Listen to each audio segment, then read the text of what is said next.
আসসালামু আলাইকুম প্রিয় দর্শক, কেমন আছেন সবাই? আশা করি সবাই ভালো আছেন। আমি আজকে আপনাদের মাঝে আবারও চলে আসলাম। ঠিকানাটা হলো ঢাকা নবাবগঞ্জ মুসলিমাটি গ্রাম। গ্রাম অঞ্চলে আড়িয়াল বিলের চকে। তো আড়িয়াল বিলের চকে এবছর ধান ধুন কাটা হয়ে গেছে, অন্তরে পানি আহে নাই চকের মধ্যে।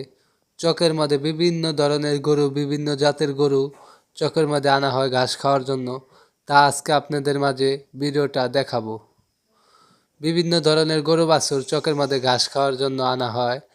তো মালিকরা বিভিন্ন ধরনের গরু চকের মধ্যে ঘাস খাওয়ার জন্য আনে, গরু বাছুর যেন ঘাস খায় হেঁটে হেঁটে এবং শরীর স্বাস্থ্য ঠিক থাকে।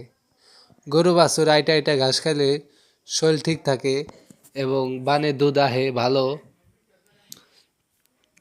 এই গরু বাছুরটি প্রতিদিন দুধ দোয়ায়, না হইলেও 20 থেকে 25 কেজি পর্যন্তই দুধ দোয়ায়।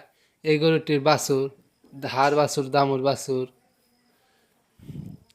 প্রতি বছর বছর বিয়ে না গরু এটি। তো চকের মধ্যে গরু বাছুর আটাইলে শরীর স্বাস্থ্য ঠিক থাকে, সব দিক দিয়ে আর কি ফিটফাট থাকে। মোট কথা, এখানে দেশাল গরু আছে, শাহিয়াল গরু আছে, জার্সি গরু আছে, সব পদের গরু আছে এখানে। যদি আপনারা গরু বাছুর লালন পালন করতে চান, এমন খোলামেলা জায়গায় রাখবেন, একটু চকে পাথরে হাঁটাবেন, তাহলে গরু বাছুরের শরীর স্বাস্থ্য ঠিক থাকবে। তো গরু বাছুর খোলামেলা জায়গায় রাখলে গরু বাছুর শরীরে কোনো রোগ ব্যাধি আসে না, সব দিক দিয়ে ফিটফাট থাকে।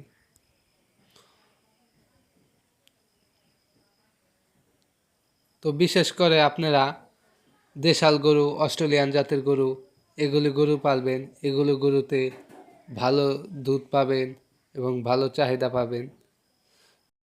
তো আবার দেখা হবে নতুন কোনো ভিডিওতে। সেই পর্যন্তই ভালো থাকুন, সুস্থ থাকুন এবং আমার চ্যানেলটার সাবস্ক্রাইব করে আমার চ্যানেলটার ভিডিওগুলো দেখতে থাকুন। ধন্যবাদ।